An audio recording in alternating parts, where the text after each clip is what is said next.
Our human eye think that we can see this is a straight road going south on 89A. The road isn't straight, my friend. Our human receptors in our eye is unable to see what is in front of me. If you aid your eye with an external receptor and magnify it and see the details of it, then you will know. So by adding artificiality to further enhance our experience, it'll tell you, yes, the road has a certain degree of a slant or an angle or a different level of surface, and exactly what it is.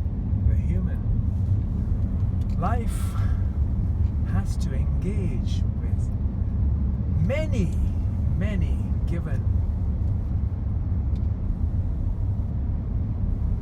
examples and reasons of experiments in life to know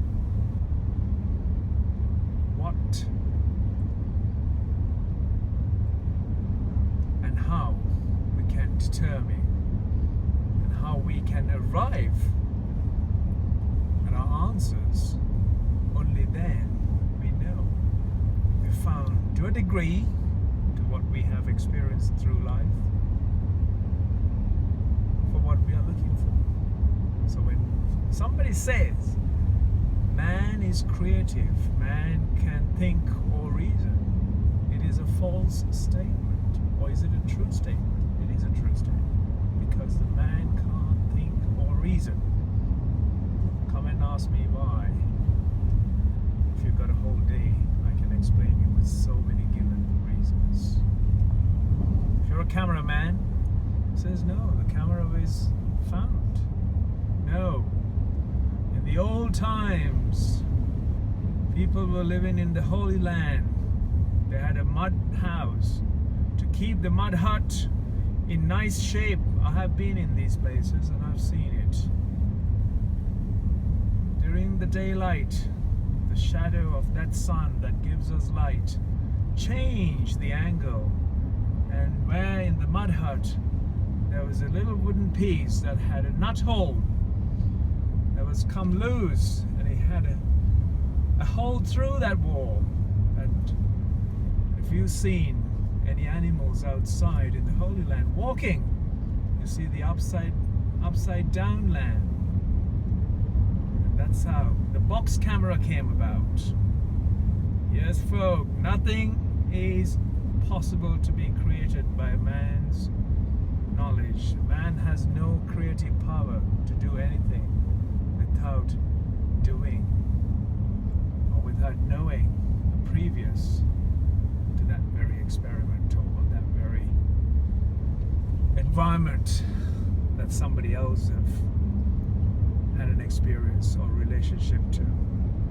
Similarly, the hunters here from the Indian nation of Navajo and other Creek Indians of the United States, every time they want to stretch their hide, it starts shrinking. They try to dry that hide, it starts shrinking. So what do? They start strapping it onto a frame. Hence how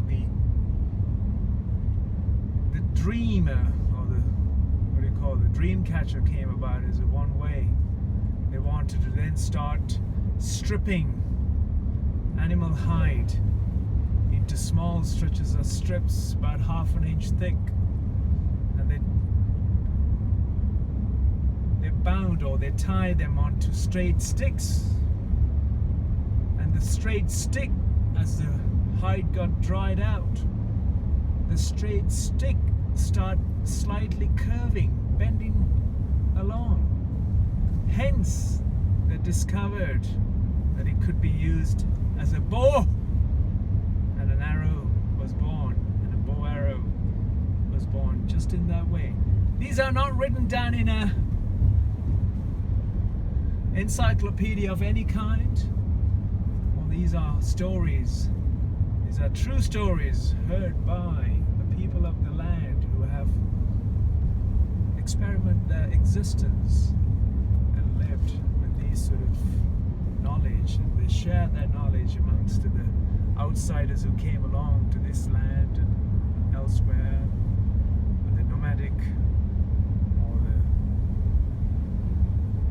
the indigenous populations of this world, and they learned and they experimented and enhanced the advances of where we are today in the world. Enough of that. Enjoy the silence of this beautiful journey through an amazing canyon, which is called the state of Arizona's canyon country. There's animal